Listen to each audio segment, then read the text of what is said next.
You're walking the stone corridors of the Alcázar of Madrid. It's 1665. The summer air is suffocating, thick with incense, sweat, and the metallic sting of blood.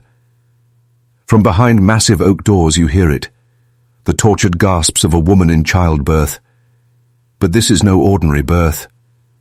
What's being born isn't hope. It's the slow, final gasp of a dying empire. Behind those doors lies Queen Mariana of Austria. Her body is racked with pain, laboring to deliver a child who is meant to preserve Spain's most powerful dynasty, the Habsburgs. But the boy that emerges, Charles II, is not a symbol of strength. He is the physical manifestation of over 200 years of royal inbreeding. This is not just a story of a cursed king.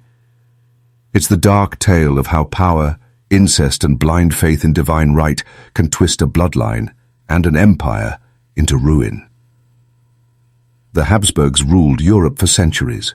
Spain, Austria, the Holy Roman Empire, all under one banner.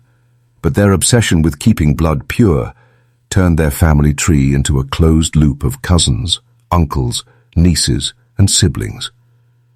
The result? Children with enormous jaws, collapsed lungs, club feet. Madness. Death in infancy. And finally, Charles II, the worst product of all. He was born with the Habsburg jaw so exaggerated that he couldn't chew food. He had developmental delays so severe he couldn't walk until age 4 or speak until nearly 8. He drooled constantly. He was impotent, intellectually impaired, and deeply superstitious. Told daily he was bewitched. But the truth was worse than witchcraft. Charles was not cursed. He was engineered by his own bloodline. Charles II's father died shortly after his birth. His mother, Queen Mariana, ruled in his place. But her power was fragile. Factions within the Spanish court conspired against each other, while Europe circled like vultures, waiting for the fall. Charles's court turned to exorcisms, bleedings, and miracle workers, hoping to cure the king. Priests blamed demons. Doctors blamed his organs. But no one dared speak the obvious. This boy should never have been born. He was married twice, to women chosen more for politics than compatibility. Neither union produced children. Rumors swirled that he was so malformed he couldn't perform sexually at all. The dynasty's future now depended on a king who couldn't eat, think, or breed.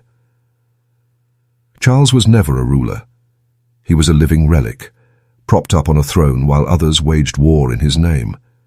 By his 30s, he was exhausted, sick, and tormented by paranoia. He believed enemies were casting spells on him. Every bodily function, bowel movements, erections, appetite, was treated like a matter of state. When Charles died in 1700 at age 38, he left no heir. His death triggered the War of Spanish Succession, a continent-wide conflict that killed hundreds of thousands.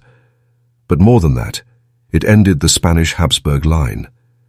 The dynasty that once ruled half the known world had self-destructed, not by sword or cannon, but by its own arrogance and incestuous pride. We remember Charles II as a footnote, a strange, sad king. But his story is a warning. He is the embodiment of a political class so convinced of its divinity that it ignored nature, science, and sanity. The royal portraits of him were often altered, his jaw softened, his eyes sharpened. But the truth couldn't be painted over. Charles was the ghost of a dynasty that collapsed under the weight of its own purity. Historians now study his DNA, confirming just how extreme the inbreeding was. One study shows his inbreeding coefficient was higher than if his parents had been brother and sister.